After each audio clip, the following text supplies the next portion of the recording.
Alors, on va parler aujourd'hui de la science comme vecteur de développement en Afrique. En fait, il s'agit plus précisément d'un programme de développement des pays africains du continent qui intègre désormais le développement scientifique comme priorité. Et vous allez plus précisément nous parler du forum Next Einstein qui vient de refermer ses portes à Kigali. C'est ça. Alors, quand on dit Einstein, on dit recherche scientifique et innovation. Le deuxième Next Einstein Forum, qui s'est tenu à Kigali, a choisi ses 16 lauréats. Ils étaient au départ 45 de différents pays d'Afrique, chacun opérant dans un domaine apporteur de solutions. Ces 16 membres ont présenté leurs recherches lors de ce forum. Les lauréats sélectionnés, dont 6 étaient des femmes, font de la recherche de pointe en énergie renouvelable.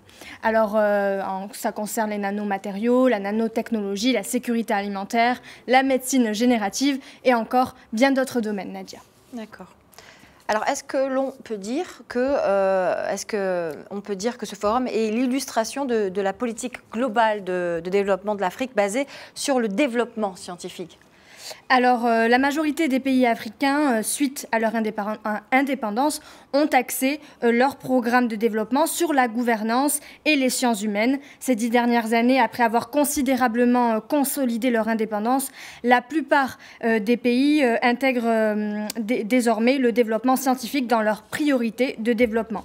Parallèlement à cela, une communauté scientifique dispersée à travers une multitude d'institutions, un réseau, y compris d'universités, et les centres de recherche est en train de naître. Alors pour que l'Afrique réussisse à développer ses capacités technologiques et scientifiques, elle a besoin de développer une communauté scientifique dynamique et unie, regroupant à la fois des scientifiques reconnus et des jeunes scientifiques qui disposent de compétences et de ressources nécessaires pour mener le développement scientifique de l'Afrique. Alors la question des énergies à utiliser pour assurer un développement économique mais soutenable en Afrique a été posée lors de ce Next Einstein Forum. Il ne faut pas oublier que seuls 40% des Africains ont accès à l'électricité. À ce propos, je vous propose d'écouter Cédric Villani, député français de la 5e circonscription de l'Essonne et célèbre mathématicien. On l'écoute.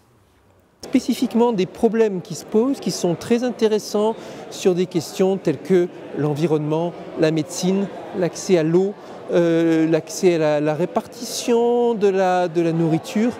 Toutes ces questions-là doivent être prises en compte au niveau de la science, dans une réflexion théorique et dans une réflexion pratique. Spécifiquement des problèmes qui se posent, qui sont très intéressants sur des questions telles que l'environnement, la médecine, l'accès à l'eau, l'accès à la répartition de la nourriture. Alors, Anissa, vous venez de faire le point sur la stratégie globale africaine. Qu'en est-il pour le Maroc maintenant? Alors, le Maroc consacre 0,7% de son budget à la recherche scientifique, dont la majeure partie est utilisée au profit de la science dure. La part des thèses de sciences technologiques et ingénierie est de 27% de l'ensemble des thèses en cours, donc c'est pas mal. Le Maroc, et ce depuis 2014, a aussi lancé un programme de réforme globale pour améliorer l'accès et améliorer la performance du système d'éducation. Alors aussi pour restructurer le secteur dans son ensemble et pour permettre aux universités de concurrencer avec d'autres grands centres de recherche à l'échelle internationale, le gouvernement a commencé à regrouper les universités au sein d'organes centraux afin de mutualiser les ressources et les expertises et accroître la visibilité au niveau national et régional. Nadia. Alors Anissa, si on a encore un petit peu de temps, peut-être qu'on va s'arrêter sur qui représentait le Maroc à ce forum. Oui, c'est la question que tout le monde se pose, j'imagine. Alors, il est surgradé. C'est Dr Lahbib Latrache. Il est chercheur au Centre national d'études et de recherche sur l'eau et l'énergie. Il est titulaire d'un doctorat en environnement et biotechnologie de l'eau à l'université de Cadi Hayat. Merci, voilà. Anissa. Merci à vous.